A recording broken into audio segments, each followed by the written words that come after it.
Angiospermas, 8º ano, página 326 a 332. As angiospermas são vegetais que apresentam como principal característica a presença de sementes no interior de frutos. Elas possuem raiz, caule, folhas, flores, sementes e frutos. Portanto, as flores e os frutos são as duas grandes novidades evolutivas das angiospermas. O termo angiosperma deriva do grego angios, que significa bolsa, e esperma significa semente. É o grupo mais variado do reino vegetal. A flor é o órgão reprodutivo das angiospermas, ou seja, a estrutura que produzirá os gametas. As pétalas são estruturas que se ligam ao receptáculo. Ao seu conjunto damos o nome de corola. As sépalas são estruturas com aspectos de folhas que também se ligam ao receptáculo, logo abaixo das pétalas. Ao seu conjunto, damos o nome de cálice. O cálice e a corola protegem os gametas das flores e atraem os polinizadores. O receptáculo é uma porção dilatada do pedúnculo, e este é a estrutura que une a flor ao caule. Carpelo ou pistilo é o conjunto de órgãos reprodutivos femininos. Os óvulos contém os gametas femininos, a oosfera. São encontrados no interior dos ovários, que é a parte inferior do carpelo. O estilete liga o estigma. Região dilatada do estilete recebe os grãos de pólen ao ovário. Gineceu é o nome dado ao conjunto de carpelos de uma flor, que é o órgão reprodutor feminino. E androceu é o conjunto de estames, que é o órgão reprodutor masculino. Quando numa mesma flor são encontrados androceu e gineceu, diz-se que a flor é hermafrodita ou monóica. Quando as flores apresentam órgãos sexuais de apenas um dos sexos, ela é chamada de dioica. As flores atraem animais polinizadores que contribuem para a reprodução dos vegetais, carregando o pólen entre diferentes indivíduos. A reprodução das angiospermas é dividida em 3 etapas: polinização, fecundação e formação do fruto. Após a formação do fruto, ocorre a dispersão e germinação da semente. Quando ocorre um agrupamento de flores sustentadas por um ramo em comum, chamamos de inflorescência. Dessa forma, os vegetais atraem mais polinizadores. As flores, em suas cores, cheiros, formatos, produção de substâncias como néctar, atraem animais como os morcegos e os pássaros, que transportam os grãos de pólen de uma flor para outra. O grão de pólen, ao ser depositado no estigma, desenvolve-se e forma o tubo polínico, que vai até o ovário. Por meio dele, os gametas masculinos chegam até o óvulo, onde estão os gametas femininos. O encontro dos gametas femininos e masculinos e femininos formam o embrião. Outro gameta masculino se junta às células do óvulo e forma o endosperma, que se desenvolve e forma um tecido que irá nutrir o embrião durante seu desenvolvimento. O fruto é originado a partir do desenvolvimento do ovário da flor após a fecundação. Em seu interior são encontradas as sementes, portanto, sua principal função é protegê-las. Em alguns vegetais, como bananeira, ocorre a formação dos frutos sem que tenha ocorrido a fecundação. Esses frutos são chamados de paternocárpicos.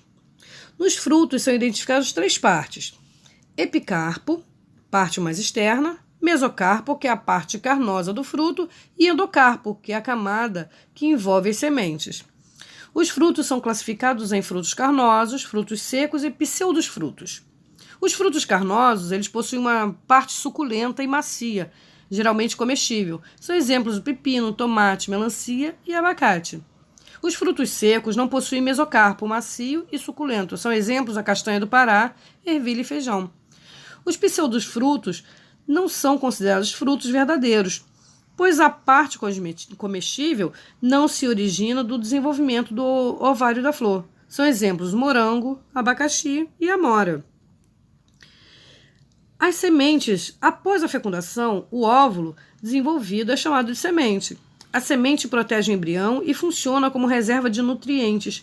Nas angiospermas, as sementes possuem 2 partes principais: o tegumento, que protege a amêndoa, e a amêndoa, que é a parte interna que contém o embrião. O embrião contém folhas modificadas, chamadas de cotilédones, que armazenam e absorvem as reservas nutricionais. utilizadas por eles durante o desenvolvimento. O tecido que nutre o crescimento do embrião é o endosperma. Dependendo da quantidade de cotilédonos que a semente apresenta, podemos classificar a planta como monocotiledônea, que tem um cotilédono, ou dicotiledônea, que tem 2 cotilédonos. O milho é um exemplo de monocotiledônea e a soja, a semente da soja, de dicotiledônea. Cada grão de pólen é um pequeno esporo que possui 2 tipos de núcleo, o vegetativo e o reprodutivo. O núcleo vegetativo regula as atividades vitais do pólen e o núcleo reprodutivo está relacionado à reprodução da planta. Algumas espécies de vegetais podem se reproduzir de forma assexuada, chamada de reprodução vegetativa. Nesse tipo de reprodução, um novo indivíduo se desenvolve a partir de algumas partes da planta-mãe. Esse processo geralmente é mais rápido do que a reprodução sexuada e dará origem a um novo indivíduo com um DNA idêntico ao da planta-mãe. A reprodução assexuada ocorre a partir de gemas ou botões vegetativos presentes em caules e folhas de algumas espécies. Algumas técnicas são utilizadas por jardineiros e agricultores com objetivos econômicos, aproveitando essa capacidade das angiospermas. Entre elas é possível citar a estaquia, a mergulhia, a alporquia e a enxertia. A mergulhia é parte do ramo dos vegetais enterrada até a formação das raízes. Na alporquia é feito um pequeno corte no ramo e coloca-se terra úmida no local, envolvida por um saco ou uma lata. Já a enxertia é transplantada uma muda, chamada de enxerto, para outra planta com raízes. Na estaquia, são cortados ramos dos caules e extremidades cortadas e enterradas no solo. No caso do morangueiro, é utilizada a técnica de estaquia. Esta consiste no corte de ramos caulinares contendo gemas laterais, assim como as apicais, que são plantadas dando origem a novas plantas. Durante a germinação, o grão de pólen emite o tubo polínico, que cresce até alcançar o óvulo no ovário. No ovário, o núcleo reprodutivo do pólen forma os núcleos espermáticos, os gametas masculinos da planta. Vários fatores ambientais influenciam na germinação das sementes, que se desenvolvem quando encontram condições adequadas. Primeiro é formada uma raiz, que fixa o vegetal no substrato. Nessa fase, o embrião se nutre através dos nutrientes presentes nos cotilédones, seguindo o desenvolvimento e formando os caules e as folhas. O vegetal então se nutre pelas folhas através da fotossíntese e pela absorção de nutrientes pela raiz. A dispersão de semente, na maioria das espécies, ocorre com o fruto. Dessa forma, os vegetais conseguem colinizar diferentes ambientes. Alguns animais se alimentam do fruto, ao defecar, eliminam a semente que germinam. Outras espécies, como o fruto dente de leão, possuem estrutura de pluma, sendo facilmente dispersa pelo vento. Já outras, como o coco, são dispersas pela água, pois seu fruto é capaz de flutuar. As angiospermas são classificadas em 2 grandes grupos, monocotiledôneas e dicotiledôneas. A monocotiledôneas possui sementes com apenas um cotilédone, uma parte. As substâncias que nutrem o embrião ficam em uma região chamada de endosperma, que é um exemplo, o milho.